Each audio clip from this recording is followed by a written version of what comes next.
Welcome back. For today's recipe is chicken afritada. Chicken afritada is another popular Filipino dish. Pieces of chickens are cooked in tomato sauce along with carrots, potatoes, and bell peppers. So what are we waiting for? Magluto na po tayo ng ating chicken afritada.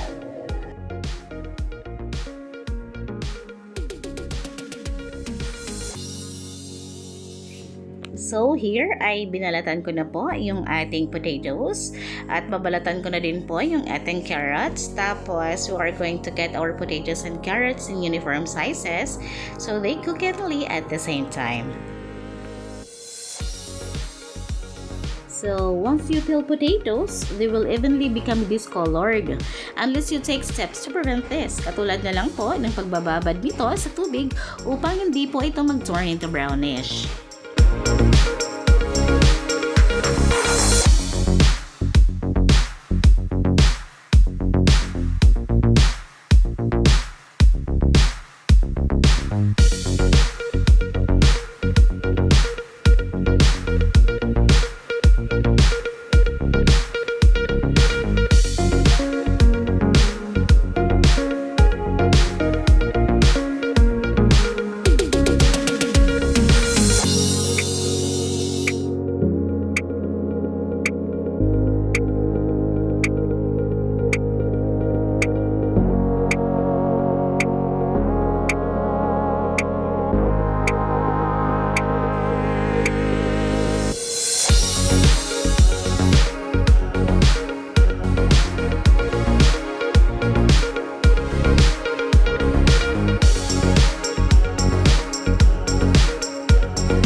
So, kailangan din po natin ng isang piraso ng medium size of an onion. So, hiwain lang po natin ito into julienne cut.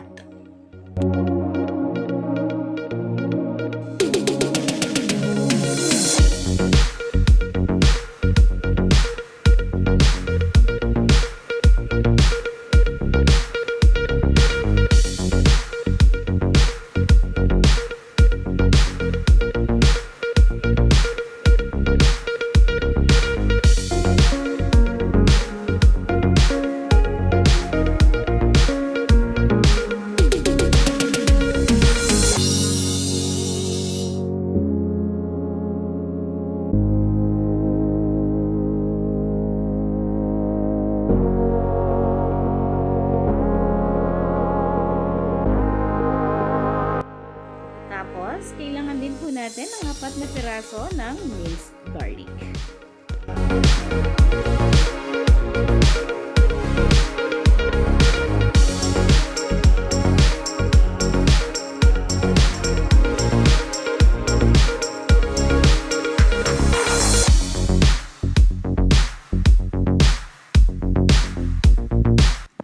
And then, we also need half po ng ating green bell pepper. Remove the seeds and cut it into cubes.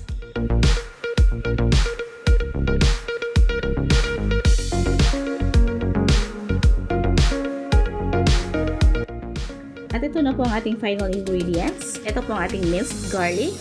Tapos ang ating pong onions, cut it into julienne. Green peas. Tapos 400 grams po ng ating tomato sauce. Carrots and potatoes, cut it into cubes. Sliced hot dogs. 1/2 kilo of chicken. Laurel leaves. 3 piraso po yan. At ang ating ground black pepper.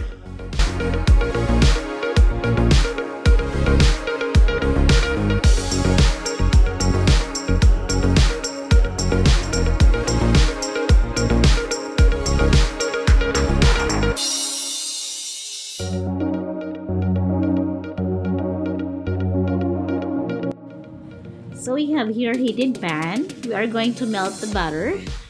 Tapos, when melted po, let's cook or let's saute the garlic. Wait lang po natin when the aromatic smell comes out. Tapos, sunod na po natin yung ating onion at saka yung ating chicken.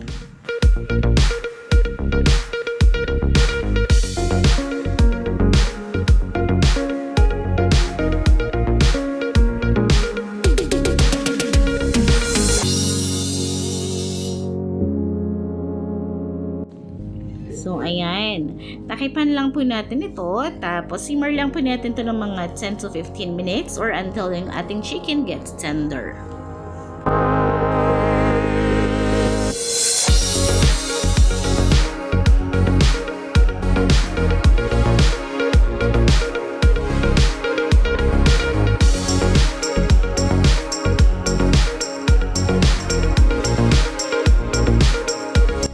So here, I have cooked na po ang ating chicken. We're gonna pour in ang ating carrots. At haluin lang po natin ito saglit. Tapos, ay susunod na po natin yung ating patatas. And after that, ay takipan po natin itong muli ng mga 5 to 7 minutes. Para maluto po yung ating carrots and patatas.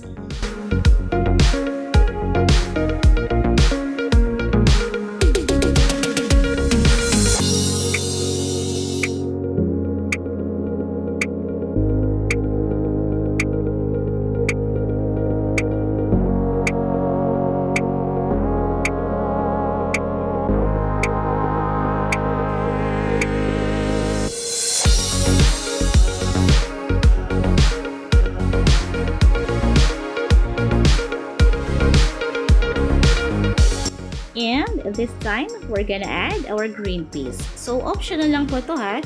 Pwede po kayong maglagay ng green peas or pwede naman pong hindi. So, nasa inyo lang po yan.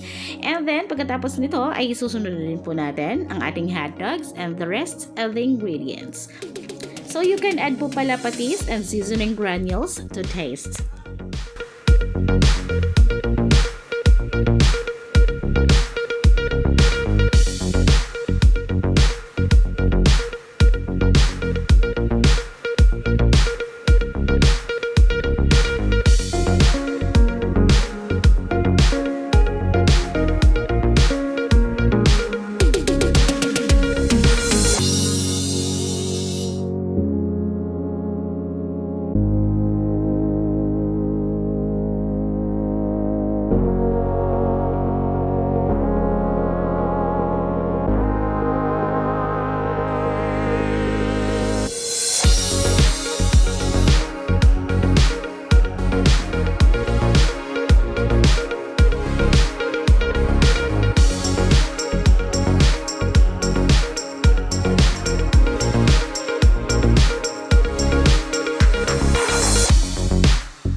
And there you go!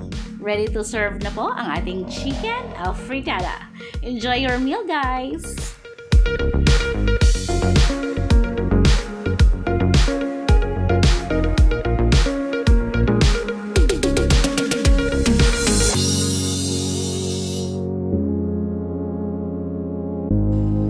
Dahil sa napakasarap at madaling gawin ang dish na ito, kaya naman it's perfect in all occasions. If you like this recipe, just like this video, and please don't forget to subscribe to this channel and hit the notification bell so that you'll be updated every time po na meron pa akong bagong videos na i-upload.